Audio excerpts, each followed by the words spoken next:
اعوذ باللہ من الشیطان الرجیم بسم اللہ الرحمن الرحیم قل ان صلاتی و نسکی و محیای و مماتی للہ رب العالمین صدق اللہ العظیم و صدق رسولہ النبی الکریم ان اللہ و ملائکتہ یصلون علی النبی یا ایہا الذین آمنوا صلوا علیہ وسلموا تسلیما اللہم صلی علی سیدنا و مولانا محمد معدن الجود والکرم وآلہ وصحبہ وبارک وسلم۔ حمد و صلاۃ کے بعد اللہ تبارک و تعالی ہم سب کا خالق و مالک ہے۔ ہمارے پاس اس قدر بے شمار نعمتیں ہیں کہ رب خود فرماتا ہے کہ تم گننا چاہو تو تم گن نہیں سکتے،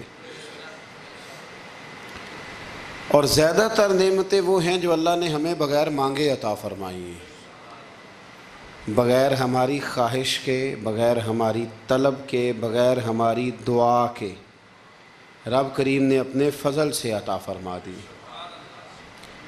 نعمتوں کے ادا کرنے کے بعد شکر کا حکم ضرور دیا گیا ہے، لیکن کوئی اتنا سخت طریقہ اس کا وضع نہیں کیا گیا کہ اب سارا دن کوئی شخص مسجد میں بیٹھا رہے تو شکر ادا ہوگا۔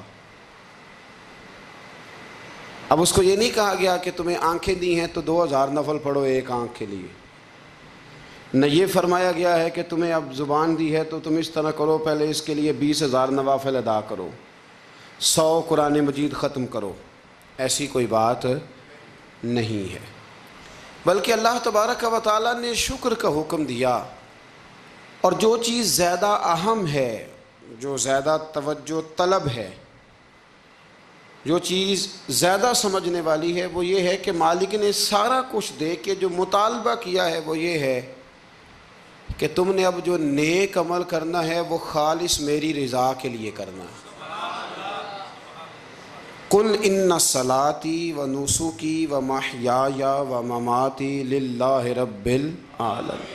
محبوب فرما دیجئے بے شک میری نماز، میری قربانیاں، میرا دنیا میں رہنا اور میرا دنیا سے پردہ کرنا اس رب کے لیے ہے جو تمام جہانوں کا پالنے والا۔ ہمیں یہ حکم ہے کہ ہم جب بھی کوئی خیر کا کام کریں، جب بھی کوئی اچھا کام کریں، جب بھی کوئی بھلائی کا کام کریں تو اس میں نیت خالص کریں، ارادے خالص کریں۔ انسان کو جو اجر ملے گا نا قیامت کے دن، جو ثواب ملے گا وہ اس کی نیت اور ارادے پر ملے گا۔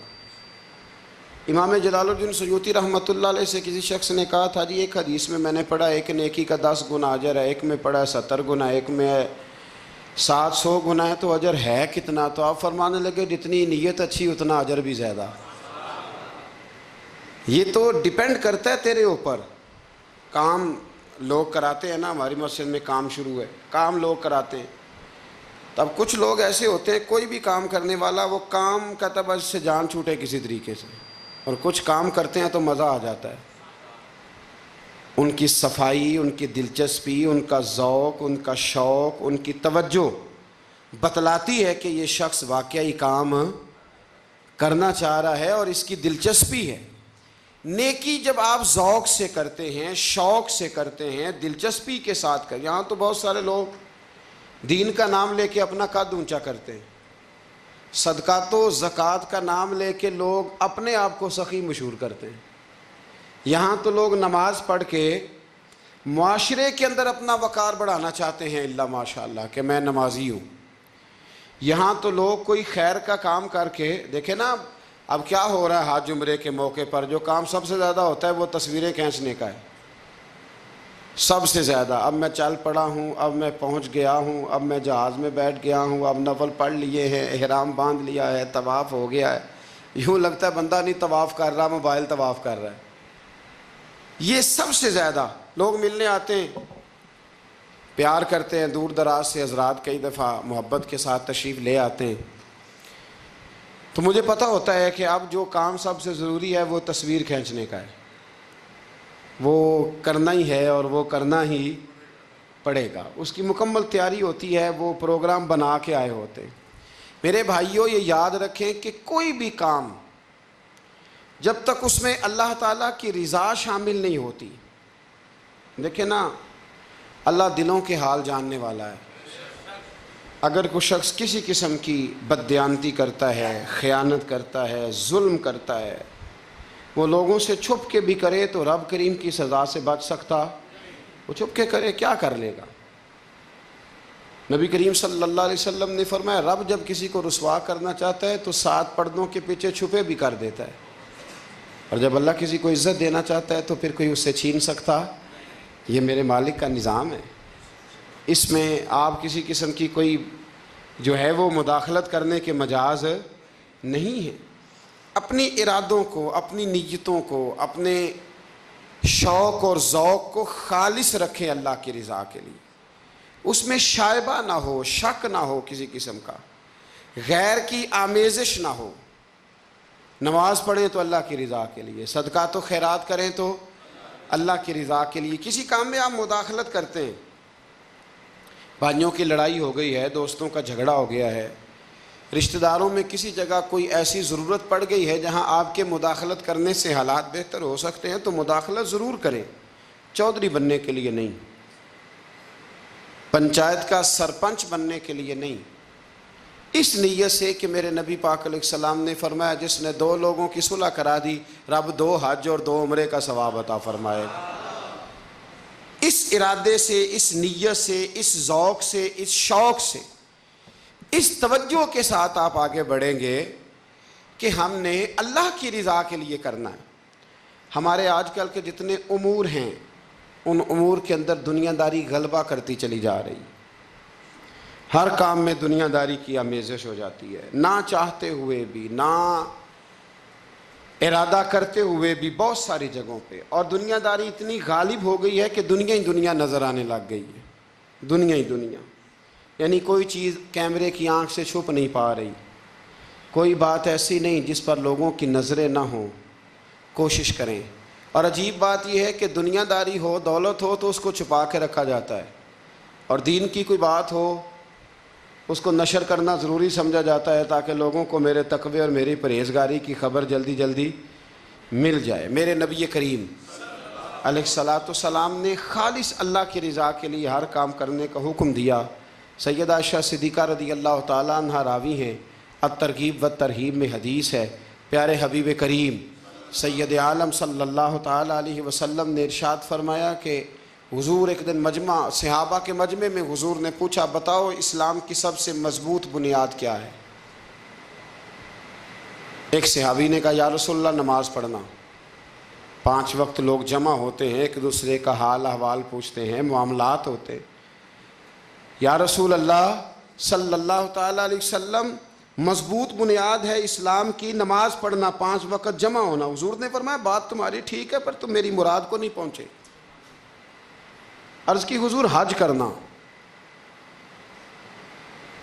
مختلف رنگ، مختلف نسلیں، مختلف قبیلے، مختلف بولیاں، لیکن جب حج کرنے پہنچے تو لباس بھی ایک ہی ہو گیا، گفتگو بھی ایک ہی، لبیک اللہم لبیک لبیک لا شریک لک لبیک ان الحمد والنعمت لک والملک لا شریک لک لبیک۔ ایک ہی صف میں کھڑے ہو گئے محمود و ایاز، نہ کوئی بندہ رہا نہ کوئی بندہ نواز۔ نبی رحمت سید عالم صلی اللہ علیہ وسلم سے عرض کی حضور یہ حج جو ہے نا اس میں بڑی یکسانیت ہوتی ہے، ہر رنگ ہر نسل کا آدمی ایک تسبیح کے دانے کی طرح ایک جگہ پہ پرو دیا جاتا ہے، تو لگتا ہے یہ اسلام کی مضبوط بنیاد ہے۔ محبوب فرمانے لگے بات تمہاری ٹھیک ہے پر تم میری مراد کو نہیں پہنچے۔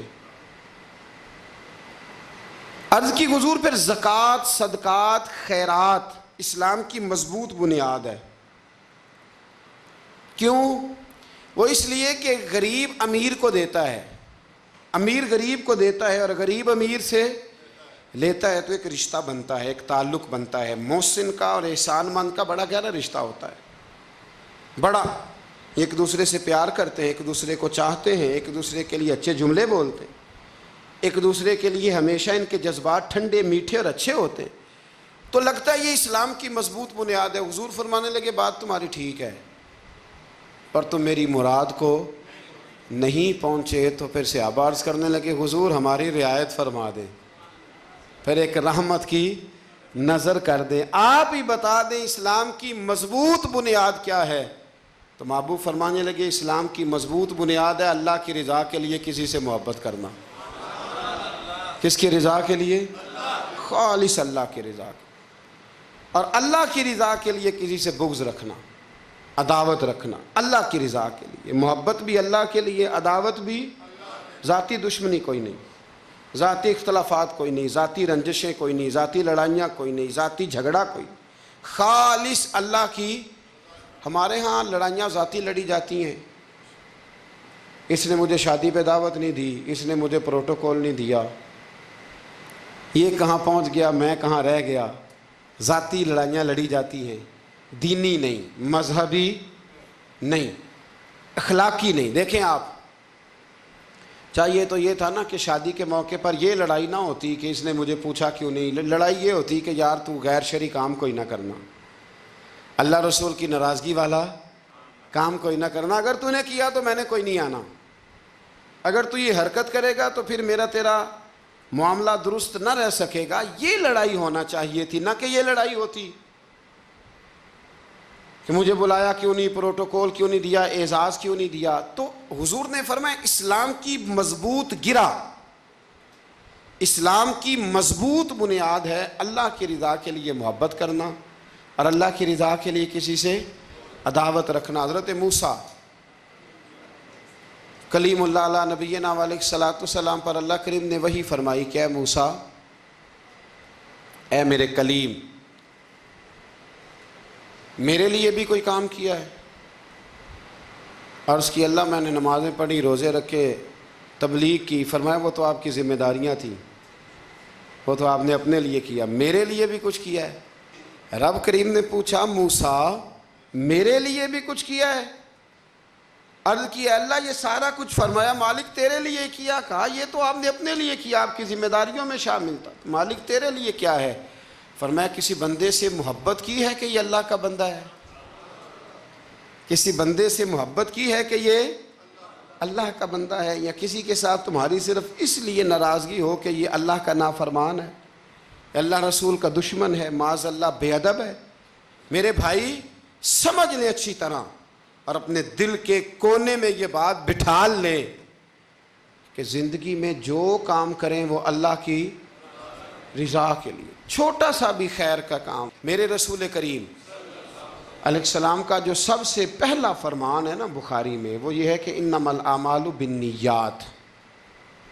تیرے عمل کا دار و مدار تیری نیت پر ہے, تیرے ارادے پر ہے. بنیاد تمہاری نیت ہے. بنیاد یہ ہے کہ تمہارا اندر سے اس کام کے لیے ذوق کیا ہے, شوق کیا ہے. اگر وہ بنیاد مضبوط ہے تو پھر عمل کی جو آپ چھت ڈالیں گے وہ ساری چھت بھی مضبوط ہے. لیکن اگر ارادے کچے ہیں, کمزور ہیں, سازشیں ہیں, رنجشیں ہیں, اندر معاملات گڑبڑ ہیں, تو پھر کبھی دیواریں مضبوط ہو سکتی. نیتیں اچھی کریں. بڑی سادی مثال, بڑی صاف ستھری, مولا کائنات شیر خدا حضرت علی المرتضیٰ کرم اللہ تعالی وجہ الکریم نا, آپ ایک جگہ جنگ لڑنے کے لیے گئے, جہاد ہو رہا ہے. عرب کے جو لوگ ہوتے تھے وہ دشمن کو سزا بڑی سخت دیتے تھے. بعض لوگ مطالبہ بھی کرتے ہیں نا سخت سزا کا. ہمارا سرائکی کا ایک شاعر ہے, وہ کہا کرتا ہے جے تنگ ہے ساری زندگی تو تے دے سخت سزا تیری جان چھٹے, ساکو مار نہ شاکر کستاں وچ یک لخت مکا تیری جان چھٹے. عرب کے لوگ نا سخت سزا دیتے تھے, سخت. وہ اذیت دیتے, کبھی انگلی کاٹ دیتے, کبھی ہاتھ کاٹ دیتے. مختار سقفی نے جب امام علی مقام رضی اللہ تعالیٰ عنہ کے قاتلوں کو قتل کیا تو زیادہ تر کی گردنیں نہیں کاٹی تھی, بلکہ اس نے ہاتھ پیر کاٹ کے لوگوں کو جنگلوں میں پھینک دیا تھا. تڑپ تڑپ کے لوگ مر گئے. اسلام اس اذیت کا قائل ہے. اہل عرب اذیت دیتے تھے, بلکہ دشمن جب نڈھال ہو کے گر جاتا تھا نا تو اس پر گھوڑے دوڑا دیتے تھے, گھوڑے دوڑ جاتے تھے اس پر, لاشیں مسک کر دیتے تھے, ناک کان آنکھیں نکال ڈالتے تھے. ٹکڑے کرتے تھے وجود کے، اذیت دیتے تھے۔ تو جب کوئی آدمی کسی کے نرغے میں آ جاتا تھا نا، قابو میں آتا تھا، تو اس کی خواہش ہوتی تھی کہ میں مارنے والے کو غصہ دلاؤں تاکہ مجھے جلدی مار دے، اذیت نہ دے، تکلیف نہ دے، مجھے جلدی مار ڈالے، جلدی قتل کر ڈالے۔ یہ ان کا مزاج ہوتا تھا، رویہ ہوتا تھا۔ حضرت مولا علی شیر خدا کرم اللہ تعالی وجہ الکریم دشمن پر غالب آ گئے۔ جب غالب ہوئے تو اس نے معاذ اللہ حضرت علی پر تھوک دیا۔ کافر تھا، اس کا ارادہ یہ تھا کہ میں حضرت علی کو غصہ دلاتا ہوں تاکہ یہ مجھے جلدی مار دے، لیکن اسے نہیں پتا تھا یہ علی ہے۔ اسے نہیں خبر تھی کہ یہ جو خمیر ہے نا، ان کی تربیت مدینے والے محبوب نے فرمائی ہے۔ یہاں جو چمک دمک ہے اس کا رنگ ساری دنیا سے نرالا ہے، انوکھا ہے، شاندار ہے، وزادار ہے، کمال ہے۔ کہا حضرت علی پر معاذ اللہ میں یہ کام کرتا ہوں تاکہ وہ جلدی قتل کر دیں گے، لیکن جب اس نے مولا علی کی طرف یہ نازیبا حرکت کی تو حضرت علی نہ تلوار چھوڑ کے پیچھے ہٹ گئے۔ توجہ کرنا، رزلٹ دیکھنا، مولا علی پیچھے ہٹ گئے اور فرمانے لگے جا تو آزاد ہے۔ وہ کہنے لگا میں آزاد ہوں، کس طرح، کیسے؟ تو حضرت علی فرمانے لگے میرا تیرا ذاتی جھگڑا تو کوئی نہیں نا، نہ تو نے میری زمین پہ قبضہ کیا، نہ میرا مال لوٹا، نہ میری عزت پر ہاتھ ڈالا۔ میرا تیرا جھگڑا اللہ کی رضا کے لیے، خالص اس لیے کہ تو اللہ کی نافرمانی کر رہا، خالصتاً اس لیے تیرا اور میرا یہ جھگڑا ہے۔ باقی جہاں تک تعلق اس بات کا ہے کہ اب تو نے میری ذات شامل کر دی، اب تو نے مجھے تکلیف دے دی، اب تو نے مجھے اذیت میں مبتلا کر دیا، تو حضرت مولا علی شیر خدا فرمانے لگے اب ذات آ گئی ہے میری بیچ میں، اب میری ذات بیچ میں آ گئی ہے۔ اب اگر میں تجھے قتل کروں گا تو لگے گا میں نے اپنے ذاتی غصے میں قتل کیا ہے، لہٰذا اب معاملہ یہ ہے کہ میں تجھے آزاد کرتا ہوں، اب تو چھٹی کر سکتا ہے، جا سکتا ہے، دوبارہ کبھی میرے ہاتھ آئے گی تو دیکھی جائے گی۔ مولا کائنات نے اسے چھوڑ دیا، لیکن وہ حضرت علی کا غلام بن گیا۔ وہ غلام بن گیا، کہنے لگا علی اب سمجھ آئی ہے کہ دین کتنا شاندار ہے، دین کتنا اعلیٰ ہے، دین کی قدریں کتنی پاکیزہ اور کتنی حسین ہیں، اور کتنا منور ہے محبوب کریم کا دین، آپ مجھے کلمہ ہی پڑھا دیں۔ گویا جو بندہ تلوار سے فتح نہ ہو سکا وہ مولا علی کے خلوص سے فتح ہو گیا۔ حضرت علی کے خلوص سے، للہیت سے، اللہ کے ساتھ جو ان کا رشتہ تھا، اس رشتے کی برکت سے وہ آدمی فتح ہو گیا۔ میرے بھائی، ہمارے معاملات کے اندر للہیت ختم ہوتی جا رہی ہے، خلوص نہیں رہا، کرامتیں ہیں، کہانیاں ہیں، داستانیں ہیں، الزامات ہیں، جھوٹ ہے، فریب ہے، فراڈ ہے، بڑا کچھ ہے۔ اگر نہیں ہے تو خلوص نہیں ہے، اگر نہیں ہے تو ہمارا اللہ اور اس کے رسول کے ساتھ رضا والا معاملہ نہیں ہے۔ کسی چیز کو اس کی حقیقت کی بجائے ہم تصورات کی دنیا میں جا کے، خیالات، توہمات اور افواہوں کی دنیا میں جا کے اس کو قبول کرتے ہیں۔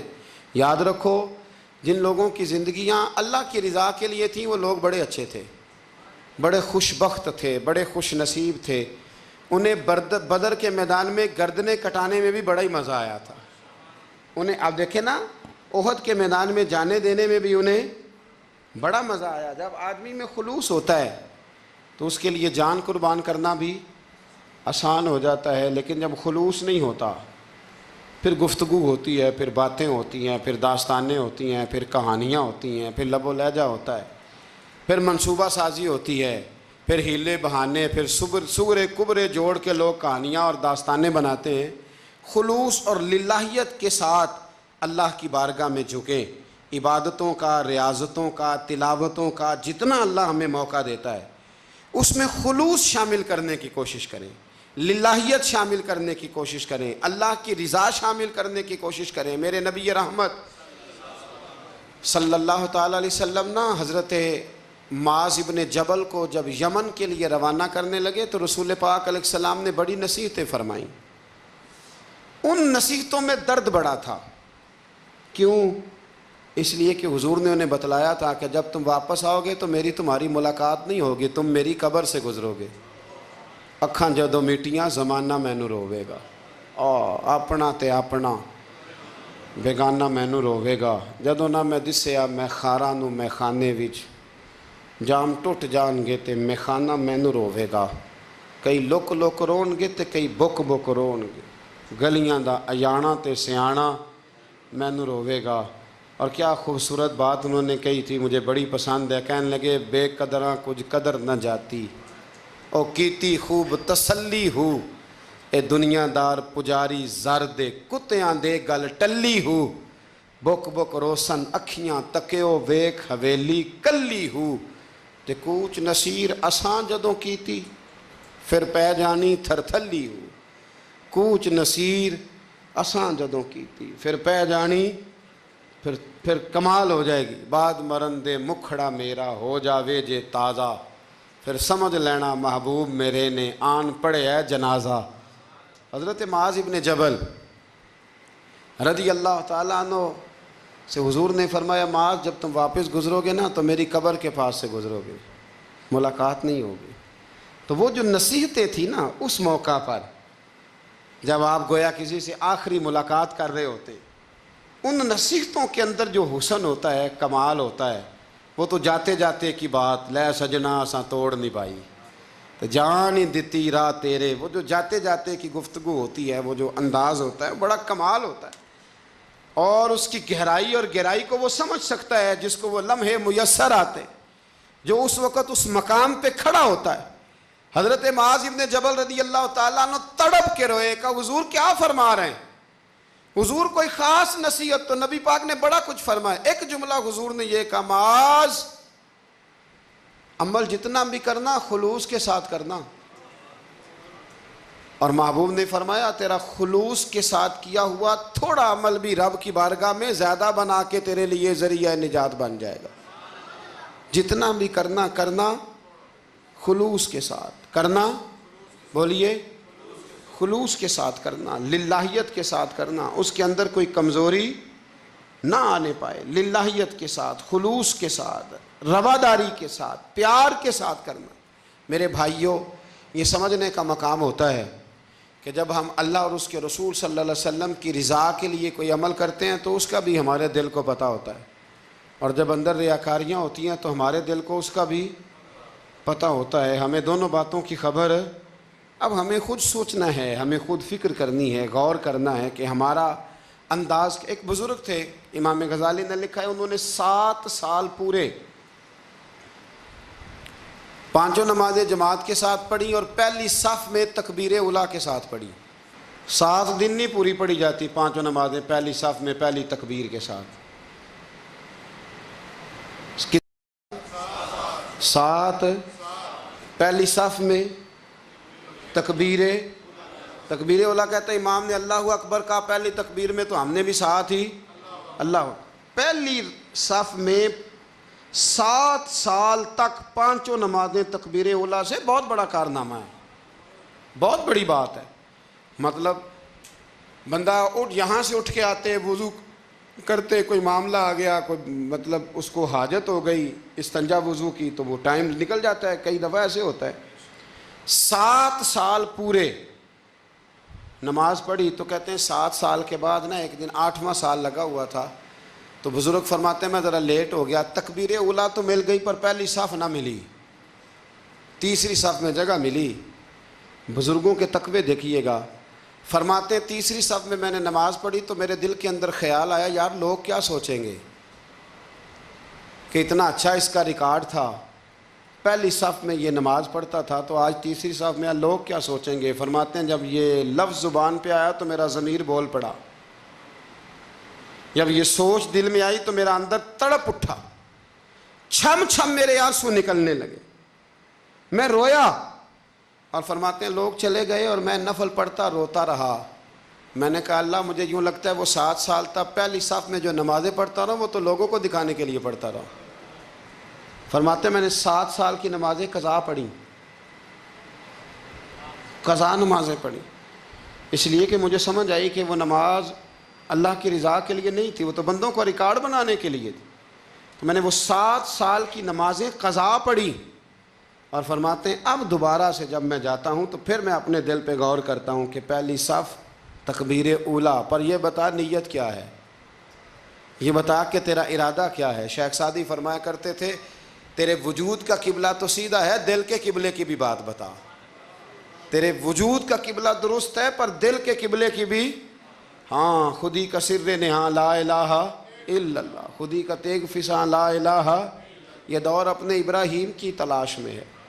صنم کدا ہے جہاں لا الہ الا اللہ، صنم کدا ہے جہاں لا الہ الا اللہ، اور اگرچہ بت ہیں جماعت کی آستینوں میں پر مجھے ہے حکم ازاں لا الہ الا اللہ۔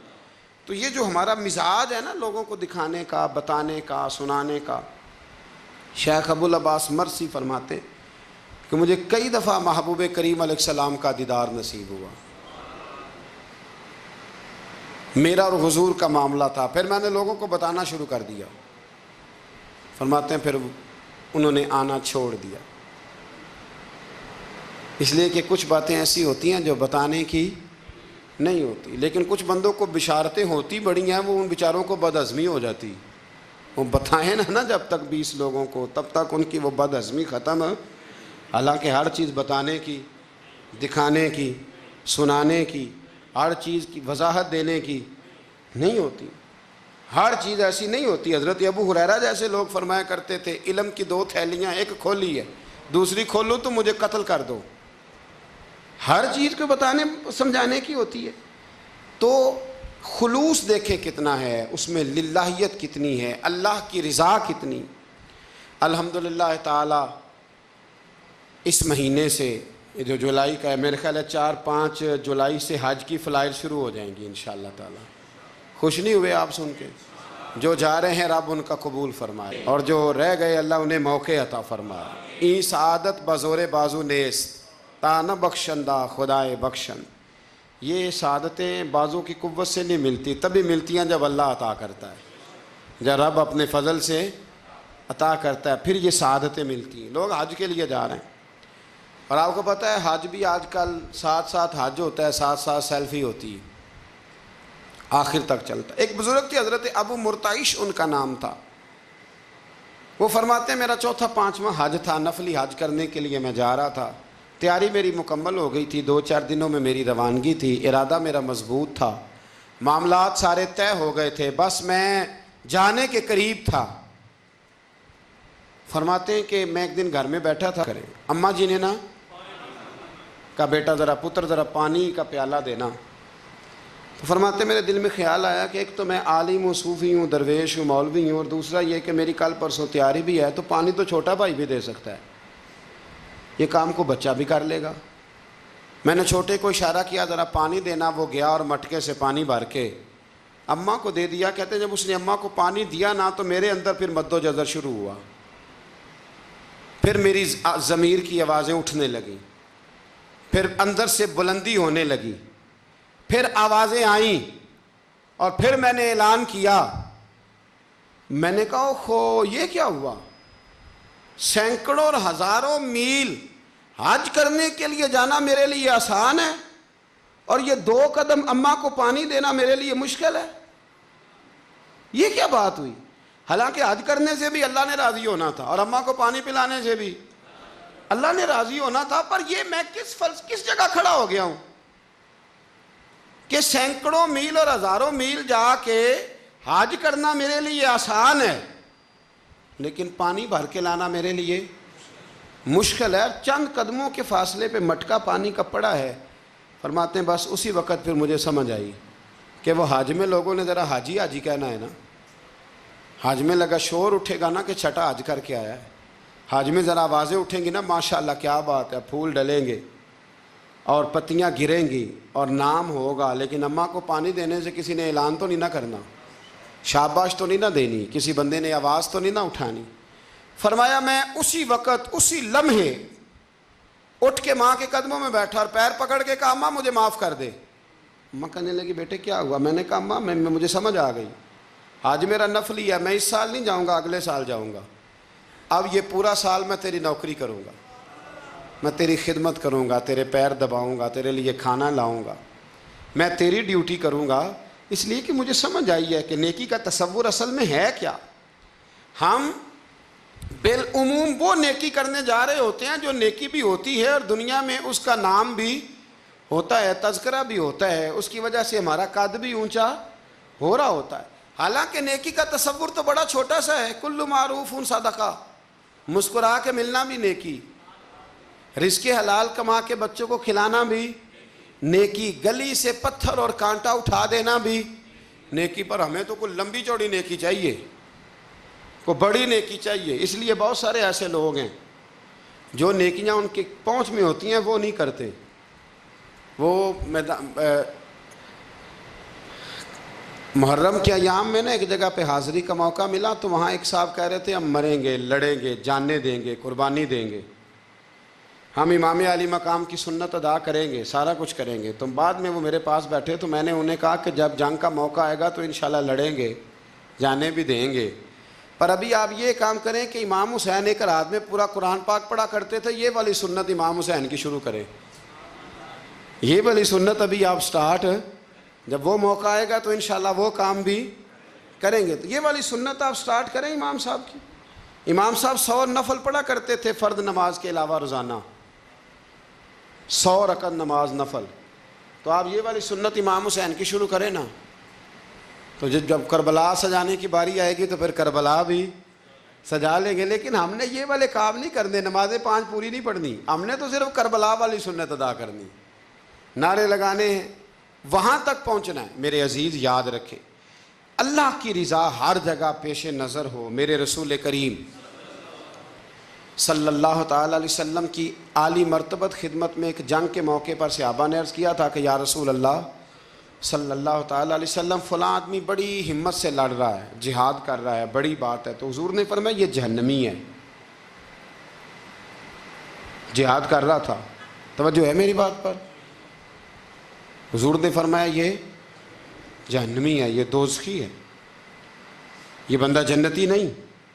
جب سرکار دو عالم صلی اللہ تعالی علیہ وسلم نے یہ بات ارشاد فرمائی تو صحابہ کہتے ہیں ہمیں تجسس ہوا کہ یہ کیا بات ہوئی، اتنی ہمت سے، جوان مردی سے، اتنی وہ دلیری سے لڑ رہا ہے اور حضور نے فرما دیا دوزخی ہے۔ کیسے دوزخی کیسے؟ تو ایک صحابی کہنے لگے میں اس کا پیچھا کرنے لگا، جب پیچھا کرنے لگا تو اس پر نا کچھ زخم کاری لگ گئے تھے، زخم گہرے تھے، وہ زخموں کو برداشت نہ کر سکا اور ایک مقام ایسا آیا کہ اس نے خود اپنے پیٹ میں خنجر لگا کے، پیوست کر کے، خنجر مار کے یا تلوار مار کے یا نیزہ مار کے اس نے خودکشی کر لی، زخموں کی تاب نہ لا سکا۔ حضور نے فرمایا تھا کہ یہ جہنمی ہے، تو اس کی وہ جو بات تھی وہ صادق ہو گئی۔ کہتے ہیں میں فوراً بولا، میں نے کہا میرے محبوب جو فرماتے ہیں حق اور سچ ہی فرماتے ہیں، دیکھو کس موت مرا ہے۔ اب اس پر مفسرین نے لکھا ہے کہ وہ بندہ جو گھر سے نکلا تھا نا، تو وہ دین کے لیے لڑنے نہیں نکلا تھا، وہ قومیت کے لیے لڑنے آیا تھا کہ میرا سارا قبیلہ گیا ہے تو مجھے بھی جانا چاہیے، ہماری قوم سے فلانی قوم ٹکرائی ہے تو لہذا ہمیں، اس کی نیت میں، ارادے میں دین، للہیت اور خلوص شامل ہے۔ اس کی دلیل وہ حدیث ہے جس میں حضور نے فرمایا کہ عالم بھی، سخی بھی اور شہید بھی اس وجہ سے جہنم میں جائیں گے معاذ اللہ کہ ان کی خدمات کی وجہ اللہ کی رضا نہیں تھی، خدمات کی وجہ ذاتی شہرت تھی، بہادری کے دعوے تھے، سخاوت کا سبب یہ تھا کہ لوگ انہیں سخی کہیں۔ خلوص والا جو عمل ہوتا ہے نا، خلوص والا، وہ تو بڑا تھوڑا بھی ہو تو قبول ہوتا ہے، اس میں بڑی، دیکھیں نا اللہ کی بارگاہ میں مقدار نہیں دیکھی جاتی، معیار دیکھا جاتا ہے، مقدار نہیں دیکھی جاتی، معیار دیکھا جاتا ہے۔ نبی کریم علیہ السلام نے ایک جنگ کے موقع پہ اعلان کیا کہ ہر بندہ چندے میں حصہ دے، قحط کا زمانہ ہے، بہت زیادہ مال کی ضرورت ہے، ہر آدمی آئے، حصہ ڈالے، آگے بڑھے۔ جب سرور دو عالم صلی اللہ تعالی علیہ وسلم نے یہ اعلان فرمایا، حضور نے حکم دیا تو بڑا بڑا مال دیا۔ حضرت عثمان غنی نے کئی 100 اونٹ دیے مال کے بھر کے، حضرت صدیق اکبر نے بھی بڑا دیا، فاروق اعظم نے بھی زیادہ مال دیا، حضرت عبد الرحمن ابن عوف جیسے لوگوں نے ہزاروں اور لاکھوں دینار دیے۔ ایک غریب صحابی تھے، وہ فرماتے ہیں میں نے زور سے عصر تک یہودی کے باغ میں مزدوری کی، چند کلو کھجوریں ملی تو لا کے میں نے حضور کی بارگاہ میں نذرانہ پیش کیا۔ فرماتے ہیں میرے دل میں خیال تھا کہ وہ میری اٹی کیا کرے گی، میرا ایک قطرہ کیا کرے گا؟ جہاں لوگوں نے لاکھوں دیے ہیں، ہزاروں دیے ہیں، تو کیا بنے گا؟ لیکن فرماتے ہیں قربان جاؤں، وہ ڈھیر لگا تھا مسجد نبی میں مال کا، میرے نبی نے نا وہ مال اٹھا کے جو میں نے دیا تھا اس کے اوپر بکھیر دیا، اور حضور فرمانے لگے سن بھائی، جتنا ان سب کو اجر ملے گا اتنا اللہ تجھے اکیلے کو عطا فرمائے گا، اتنا تجھے اکیلے کو ملے گا۔ پیچھے دلیل ہے، میرے نبی پاک علیہ الصلوۃ والسلام کے فرمان کے پیچھے دلیل ہے کہ اس میں خلوص بڑھا تھا، اس بندے میں للہیت بڑی تھی، اس میں ذوق تھا، شوق تھا، ہمت تھی، اس نے محنت کی تھی، تو خلوص والا تھوڑا عمل بھی زیادہ ہو گیا۔ چھوڑیں ریاکاریاں، چھوڑیں تصنع، کوئی بھی کام کریں تو پہلے دل سے فتویٰ پوچھیں، پہلے اپنے آپ سے پوچھیں کہ یہ جو کام میں کر رہا ہوں، جس طرف میں جا رہا ہوں، یہ بات درست ہے کہ نہیں۔ پھر جب آپ سمجھ لیں کہ بات درست ہے، پھر اس پر اور محنت کریں اور خلوص کا مظاہرہ کریں۔ اب جب نماز کی نیت کے لیے کھڑے ہوں تو پھر ایک دفعہ نیت، یہ جو نیت ہوتی ہے نا نماز کی، اس کا مقصد بھی یہ ہوتا ہے کہ ذرا نا جسم کا قبلہ بھی ٹھیک کر لو اور ارادے کا قبلہ بھی ٹھیک کر لو، ذرا نا درست کر لو اپنے آپ کو۔ نیت المومن خیر من عملہ، مومن کی نیت اس کے عمل سے بھی بہتر ہوتی ہے۔ دعا کرتا ہوں اللہ کی بارگاہ میں اللہ ہمیں اپنی اور اپنے محبوب کی رضا نصیب فرمائے۔ آخر دعوانا ان الحمدللہ۔